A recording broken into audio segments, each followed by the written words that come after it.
Eran las 3 de la mañana cuando sonó el teléfono. Yo estaba dormida, pero no profundamente. Nunca duermo profundamente desde hace 5 años, desde que mi hijo Rodrigo me borró de su vida como si yo fuera un error que había que corregir. El sonido del teléfono me atravesó el pecho. Nadie llama a las 3 de la mañana con buenas noticias. Eso lo sabe cualquiera que haya vivido lo suficiente. Me levanté de la cama con las piernas temblando. El teléfono seguía sonando. Un número desconocido brillaba en la pantalla.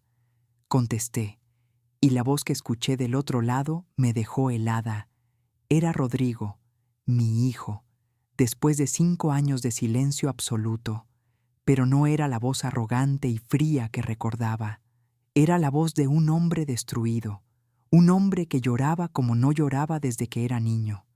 Mamá, esa palabra, esa simple palabra que no había escuchado de su boca en 5 años, se me atoró en el pecho como una piedra. Mamá, perdóname, te necesito. Por favor, ven al hospital. Es Mateo, Mateo, mi nieto. El niño que no había podido abrazar en 5 años porque mi propio hijo me lo prohibió. Mi hijo se está muriendo, mamá. Los doctores dicen que no hay esperanza. Dicen que solo es cuestión de días. Sentí que el suelo se abría bajo mis pies. Mamá, necesito que vengas. Necesito que reces por él. Necesito que le pidas a tu Dios que me lo salve. A tu Dios. Esas palabras resonaron en mi cabeza.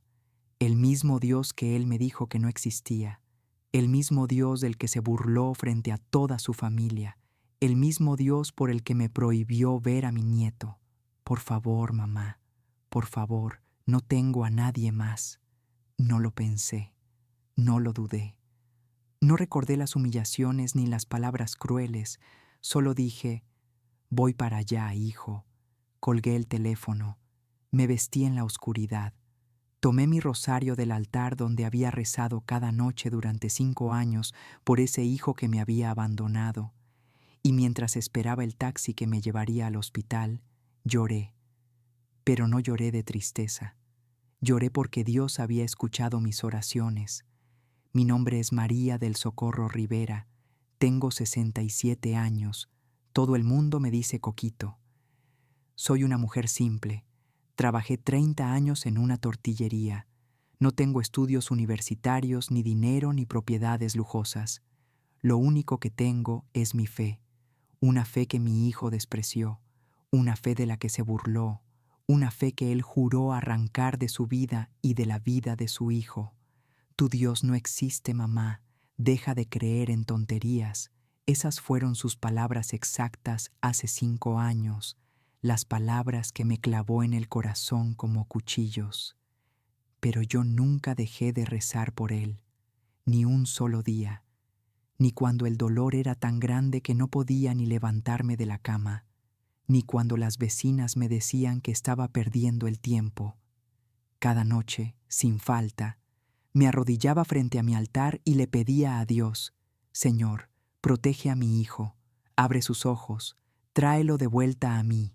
5 años, 1825 noches, rezando por alguien que me odiaba, y ahora, a las 3 de la mañana de un martes cualquiera, ese hijo me llamaba llorando, me llamaba pidiendo lo único que yo podía darle, mi fe.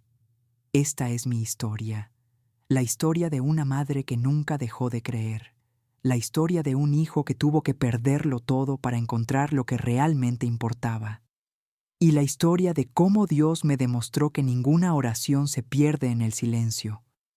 Nací en 1957 en un pueblo pequeño de Michoacán. Mis papás eran campesinos, gente pobre pero honrada. En mi casa no sobraba nada, pero tampoco faltaba lo esencial: frijoles, tortillas y fe. Porque en mi casa la fe no era opcional, era el aire que respirábamos. Mi mamá rezaba el rosario todas las noches sin falta. Nos juntaba a todos los hermanos, éramos 6, y ahí nos tenía arrodillados frente a la imagen de la Virgen de Guadalupe hasta que terminábamos los 5 misterios. La fe es lo único que nadie te puede quitar, Coquito. me decía. El dinero va y viene, la salud va y viene, pero la fe, esa la cargas en el corazón y nadie te la puede robar. Esas palabras se grabaron en mi alma para siempre. A los 15 años emigré a la Ciudad de México buscando trabajo. Llegué sin conocer a nadie, con una maleta de cartón y 100 pesos que mi mamá había juntado durante meses. Encontré trabajo en una tortillería en la colonia Morelos. Don Refugio, el dueño, era un hombre bueno que me dio trabajo y me dejó dormir en un cuartito atrás del local. Me levantaba a las 4 de la mañana a preparar la masa. Trabajaba hasta las 8 de la noche. Mis manos se llenaron de callos y mi espalda de dolores. Pero nunca me quejé. Cada domingo, sin importar qué tan cansada estuviera, iba a misa a la parroquia de San Antonio. Ahí encontré mi segunda familia.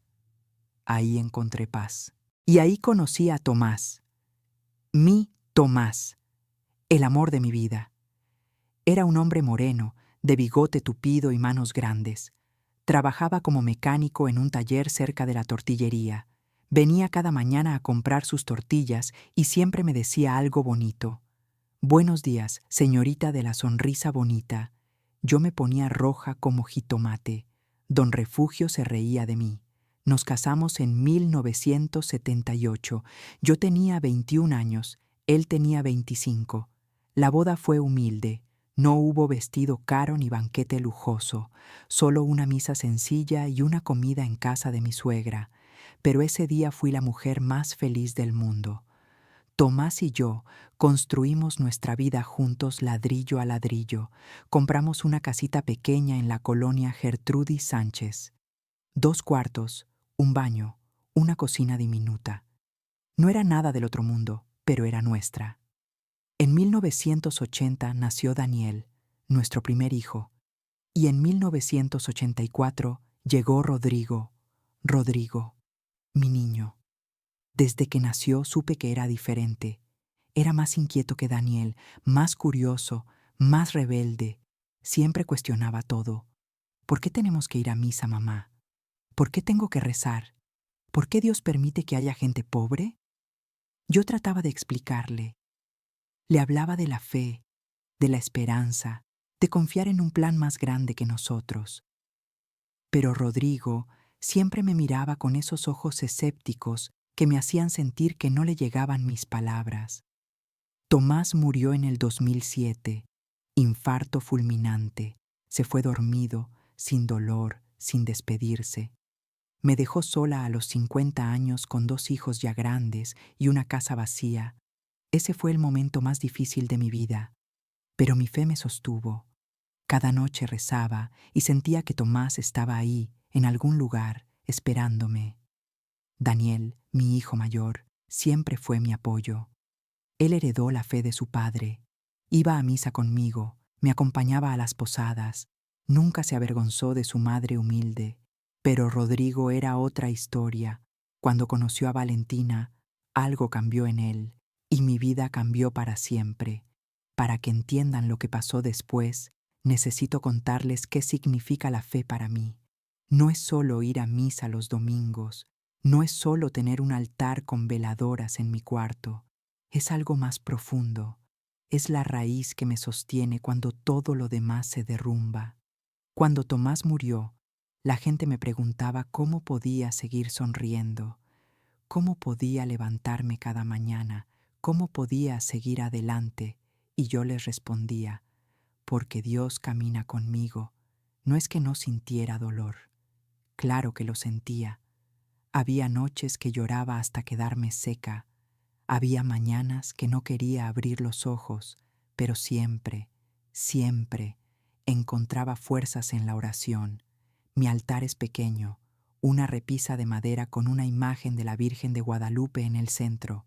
A los lados, fotos de mis papás, de Tomás, de mis hijos cuando eran niños, veladoras que mantengo encendidas, flores frescas cada semana.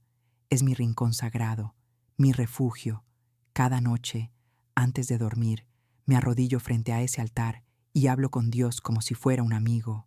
Le cuento mis penas, Le doy gracias por mis bendiciones, le pido por mi familia, y siempre, siempre sentí que él me escuchaba.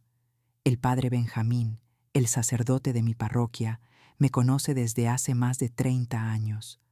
Coquito, me dice, tu fe podría mover montañas. Yo me río y le digo que exagera, pero él insiste. No, Coquito, he conocido a mucha gente en mi vida, gente rica, gente con estudios, gente importante, pero pocas personas tienen una fe tan pura como la tuya. No lo digo para presumir, lo digo para que entiendan lo que significó para mí cuando mi propio hijo me dijo que mi fe era una tontería. Fue como si me arrancaran el corazón. Rodrigo empezó a cambiar cuando entró a la universidad. Estudiaba ingeniería en sistemas en una escuela privada. Yo trabajé horas extra en la tortillería para pagar sus colegiaturas. Tomás sacó un préstamo que tardamos años en pagar. Todo para que nuestro hijo tuviera un futuro mejor. Pero en esa universidad, Rodrigo conoció a gente diferente. Gente que hablaba de ciencia y de razón. Gente que se burlaba de la religión. Mamá, la religión es para gente que no quiere pensar, me dijo un día. Sentí una punzada en el pecho, pero lo dejé pasar. Pensé que era una etapa, que cuando madurara volvería a creer. Entonces conoció a Valentina, una mujer guapa, de familia rica, que estudió filosofía en el extranjero. Hablaba 5 idiomas, vestía ropa de marca, manejaba un coche que costaba más que mi casa y no creía en Dios. No solo no creía, despreciaba a la gente que creía. Decía que la religión era el opio del pueblo, que solo los ignorantes necesitaban creer en algo superior. Rodrigo la adoraba, y poco a poco ella fue borrando todo lo que yo le había enseñado. Dejó de ir a misa, dejó de persignarse, dejó de usar la medalla de la Virgen que le regalé cuando se graduó de la preparatoria, y dejó de visitarme. Se casaron en 2015, una boda civil, sin iglesia, sin sacerdote, sin nada que oliera a religión. Yo fui a la boda, por supuesto, era mi hijo, pero me sentí como extraña en un mundo que no entendía. La familia de Valentina me miraba de arriba a abajo. Mi vestido era demasiado sencillo. Mi bolsa era demasiado corriente. Mi forma de hablar era demasiado de pueblo. Así que usted es la mamá de Rodrigo, me dijo la mamá de Valentina con una sonrisita despectiva. ¡Qué pintoresco, pintoresco!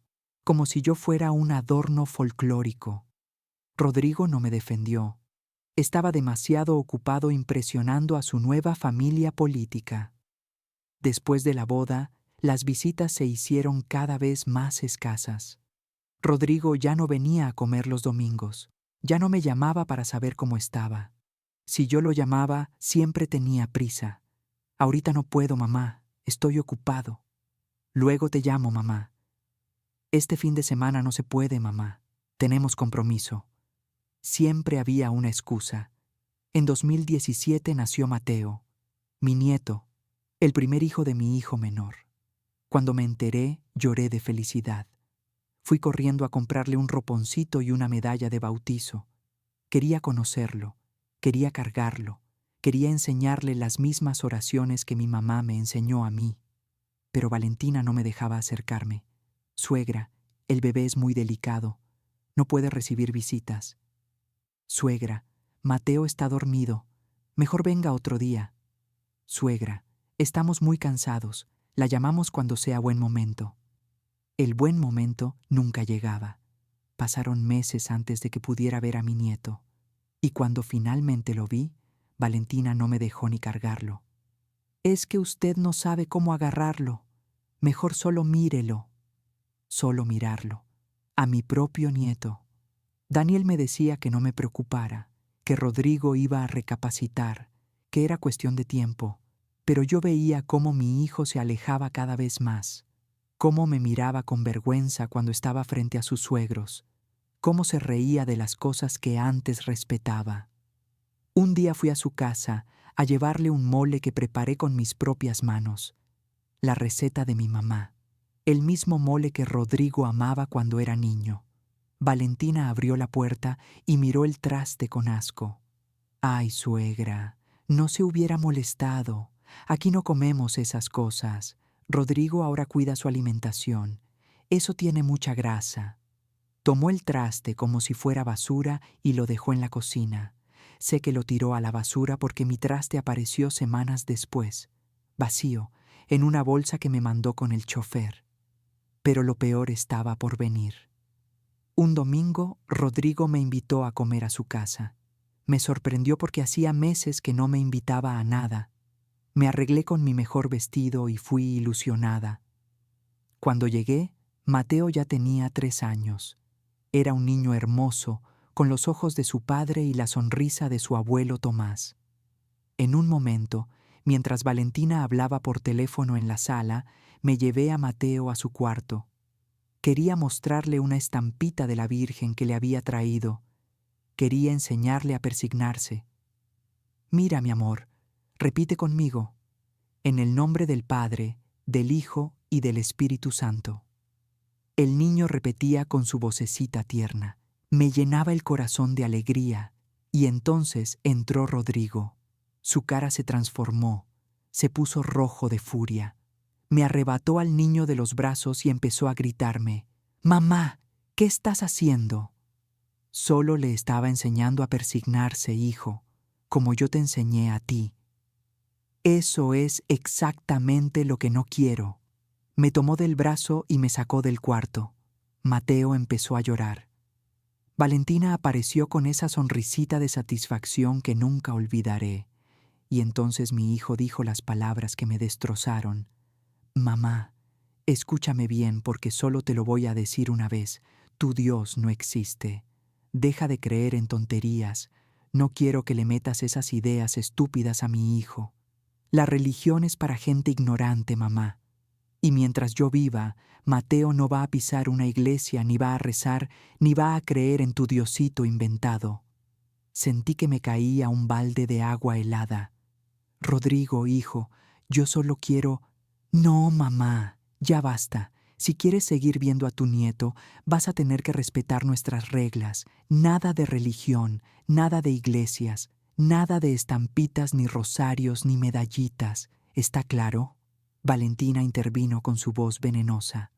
«Suegra, es por el bien del niño. No queremos que crezca creyendo en fantasías».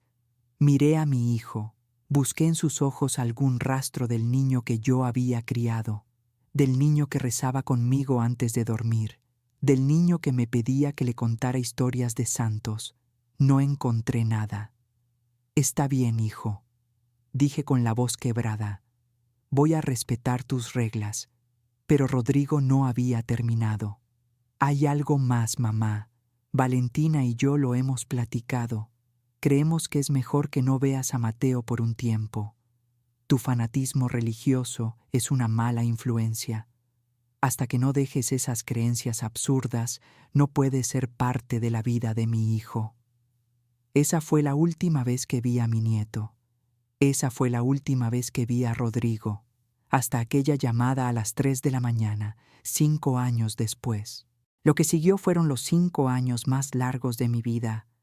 No voy a mentirles, hubo días que quería morirme, días que no podía levantarme de la cama, días que miraba las fotos de Mateo y lloraba hasta quedarme vacía. Mi propio hijo me había borrado de su vida, me había dicho que mi fe era una tontería, me había prohibido ver a mi nieto. ¿Cómo se sobrevive a eso? Con fe, solo con fe. La noche que Rodrigo me corrió de su casa, llegué a mi casita y me derrumbé. Lloré durante horas. El dolor era tan grande que sentía que me iba a partir en dos. Pero en algún momento de la madrugada me levanté. Fui a mi altar. Me arrodillé frente a la Virgen de Guadalupe y le dije: «Señor, no entiendo por qué está pasando esto. No entiendo por qué mi hijo me odia. No entiendo por qué me quitaste el derecho de ver a mi nieto. Pero confío en ti. Confío en que tienes un plan y voy a rezar por mi hijo todos los días hasta que vuelva a ti. No me importa cuánto tarde, no me importa si nunca lo veo. Voy a rezar por él hasta el último día de mi vida. Esa fue mi promesa, y la cumplí. Cada noche, sin falta, me arrodillaba frente a mi altar y rezaba por Rodrigo. Le pedía a Dios que lo protegiera, que le abriera los ojos, que ablandara su corazón. Mis vecinas me decían que estaba loca. Coquito, ya déjalo. Tu hijo no te quiere. Te trató como basura. ¿Por qué sigues rezando por él? Porque es mi hijo, les respondía, y una madre nunca deja de amar a sus hijos. Doña Carmen, mi vecina y mejor amiga, era la única que me entendía. Tú sigue rezando, Coquito. Dios escucha. A veces tarda, pero siempre escucha. El padre Benjamín también me apoyaba. Iba a confesarme cada semana y él me daba fuerzas para seguir adelante. La fe no es creer cuando todo está bien, Coquito. La fe es creer cuando todo parece perdido y tu fe está siendo probada.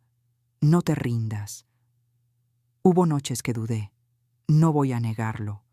Noches que miraba el techo y me preguntaba, ¿de verdad me escuchas, Señor? ¿De verdad estás ahí? ¿O todo esto es una fantasía, como dice mi hijo? Pero siempre, siempre, algo me daba fuerzas para volver a creer. Una palabra del Evangelio, una canción en la radio, un atardecer especialmente hermoso. Pequeñas señales que me decían, sigo aquí, Coquito, no te he abandonado. Mientras tanto, me llegaban noticias de Rodrigo por Daniel, mi hijo mayor. Rodrigo está muy bien, mamá. Le dieron un ascenso en la empresa. Rodrigo se compró una casa nueva, mamá, muy lujosa. Rodrigo se fue de vacaciones a Europa, mamá. Cada noticia me alegraba y me dolía al mismo tiempo. Me alegraba porque mi hijo estaba bien. Me dolía porque esa vida de lujo no tenía espacio para mí. Un día le pregunté a Daniel por Mateo. ¿Cómo está el niño? ¿Ya va a la escuela? Daniel bajó la mirada. Está bien, mamá. Ya tiene 6 años. Es muy listo. ¿Pregunta por mí? Silencio. Daniel, dime la verdad. ¿Mi nieto sabe que existo? Mi hijo mayor me miró con tristeza. Valentina le dijo que sus 2 abuelas ya murieron, mamá. Esa noche lloré como nunca había llorado. Mi nuera le había dicho a mi nieto que yo estaba muerta. Había borrado mi existencia de su vida completamente. Pero ni siquiera eso me hizo dejar de rezar. Porque la fe no se trata de lo que ves, se trata de lo que crees aunque no puedas ver. La vida de Rodrigo parecía perfecta desde afuera. Casa grande en una colonia elegante, coche de lujo, viajes al extranjero, ropa de marca, todo lo que el dinero puede comprar. Pero yo sabía que algo no estaba bien, lo sentía en mis huesos de madre.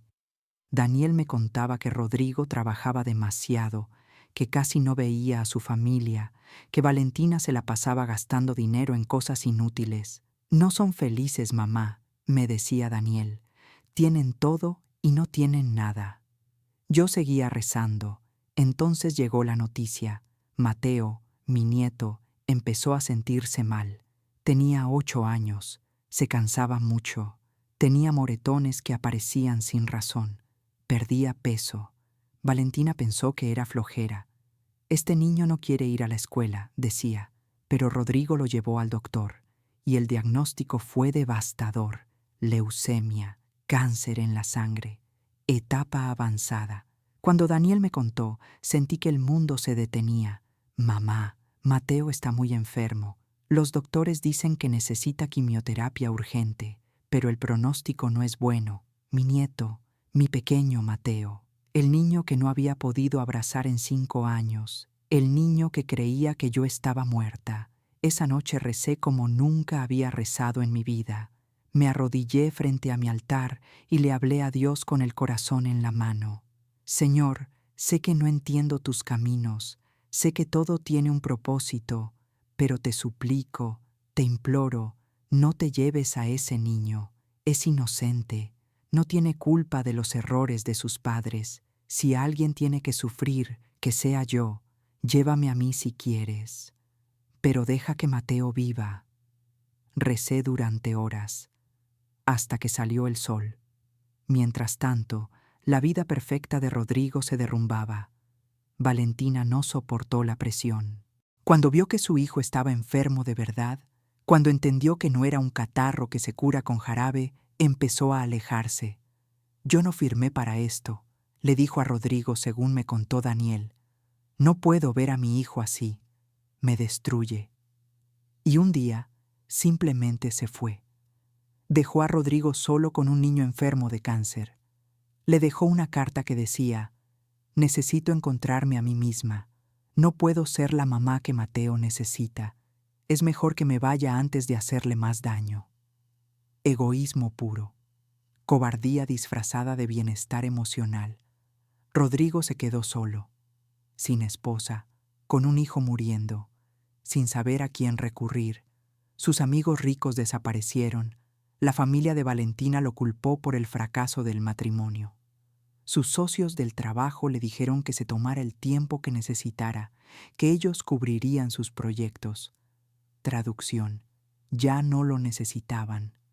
En cuestión de semanas, mi hijo lo perdió todo, todo menos a Mateo. Y Mateo se estaba muriendo. La quimioterapia no funcionaba. El cáncer seguía avanzando.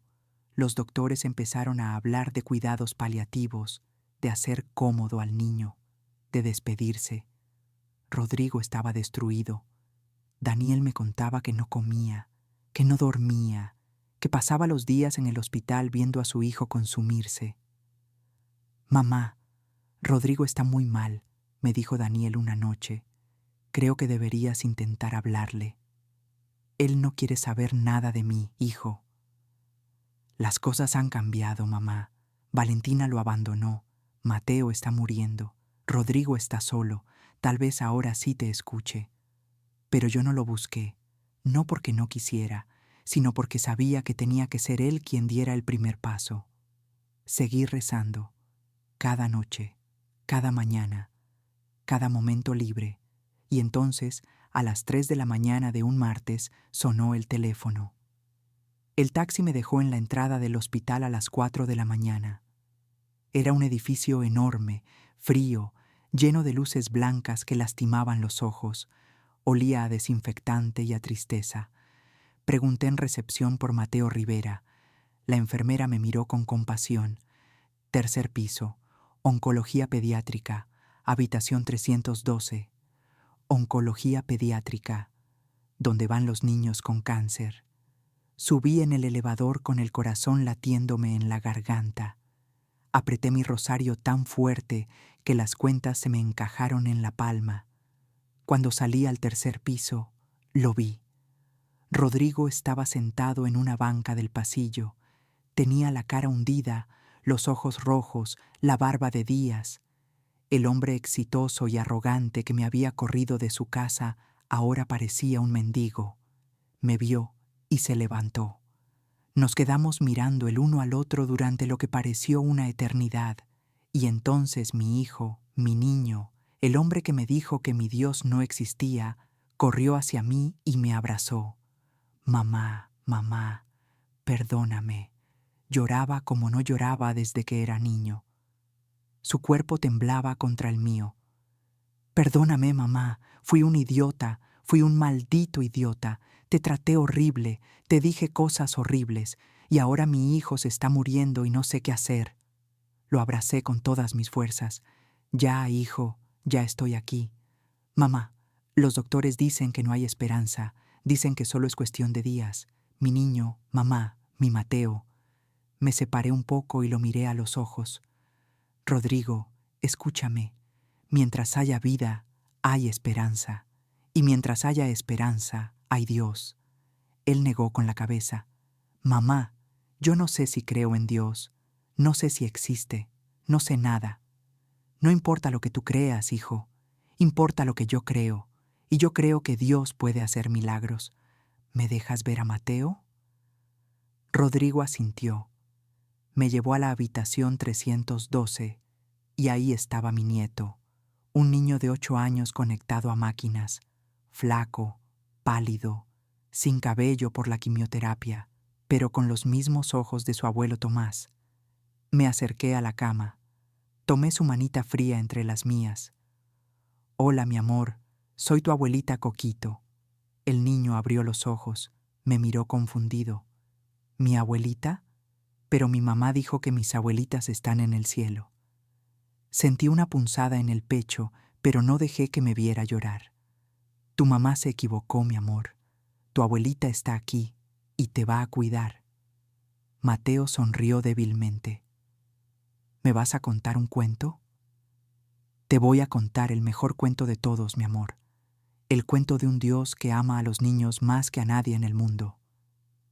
Me senté junto a su cama, saqué mi rosario y empecé a rezar. Rodrigo se quedó en la puerta, mirando. No dijo nada, solo miraba a su madre rezar por su hijo, y en algún momento de la noche mi hijo se arrodilló junto a mí. Recé junto a Mateo durante 40 días, 40 días sin separarme de su cama más que para ir al baño. Dormía en una silla junto a él. Comía lo que Rodrigo me traía de la cafetería, y cada minuto que estaba despierta, rezaba. El rosario completo, los 5 misterios, una y otra vez. Rodrigo al principio solo miraba, pero poco a poco empezó a repetir las palabras conmigo, torpemente, como quien recuerda algo que aprendió de niño y olvidó. Dios te salve María, llena eres de gracia. Los doctores entraban y salían, hacían pruebas, revisaban monitores, sacudían la cabeza con expresión sombría. Señora, debería prepararse para lo peor, me dijo una doctora el día 35. El cuerpo del niño no está respondiendo. Mi Dios es más grande que su diagnóstico, doctora, le respondí. Me miró como si estuviera loca, pero no me importó. El día 40, Mateo despertó diferente. Tenía color en las mejillas, sus ojos brillaban. Pidió desayunar. Abuelita, tengo hambre. ¿Me traes un pan dulce? Rodrigo corrió a buscar a los doctores. Le hicieron pruebas de emergencia, análisis de sangre, radiografías, todo. Y entonces la doctora entró a la habitación con una expresión que nunca olvidaré. Señor Rivera, no sé cómo explicar esto. Los resultados, el cáncer, ya no está. Rodrigo se quedó paralizado. ¿Cómo que ya no está? Desapareció. No hay rastro de células cancerígenas. Es como si nunca hubiera tenido leucemia. En 30 años de carrera nunca había visto algo así. Miró a Mateo. Luego me miró a mí con mi rosario en la mano. Algunos le llamarían remisión espontánea. Yo no sé cómo llamarlo. Yo sí sé cómo llamarlo, doctora, dije. Se llama milagro. Rodrigo se derrumbó. Cayó de rodillas junto a la cama de su hijo y lloró. Pero esta vez no era llanto de dolor, era llanto de gratitud. Mamá, me dijo entre sollozos, tenías razón, perdóname, Dios existe, y me devolvió a mi hijo. Lo abracé como cuando era niño. No me pidas perdón a mí, hijo, pídeselo a él. Y ahí, en esa habitación de hospital, mi hijo rezó por primera vez en más de 15 años. Eso fue hace 2 años. Hoy Mateo tiene 10 años. Está sano, corre, juega, va a la escuela. Los doctores lo revisan cada 6 meses y no encuentran nada. Lo llaman el niño milagro. Rodrigo vendió su casa grande y se compró una más pequeña, más cerca de la mía. Viene a comer conmigo todos los domingos. Va a misa con Mateo cada semana. Mamá, ¿cómo nunca dejaste de creer? Me preguntó un día. Porque la fe no es creer cuando todo está bien, hijo. La fe es creer cuando todo parece perdido. Y una madre nunca deja de creer en sus hijos. A todas las madres que están escuchando esta historia, les quiero dejar un mensaje. Nunca dejen de rezar por sus hijos. No importa que tan lejos estén, no importa que tan perdidos parezcan, no importa cuántas veces las rechacen. Una oración de madre tiene un poder que mueve montañas. Yo recé por mi hijo durante 5 años, 1825 noches. y Dios escuchó cada una de esas oraciones. Mi hijo me dijo que mi Dios no existía, que dejara de creer en tonterías. 5 años después me llamó llorando desde un hospital.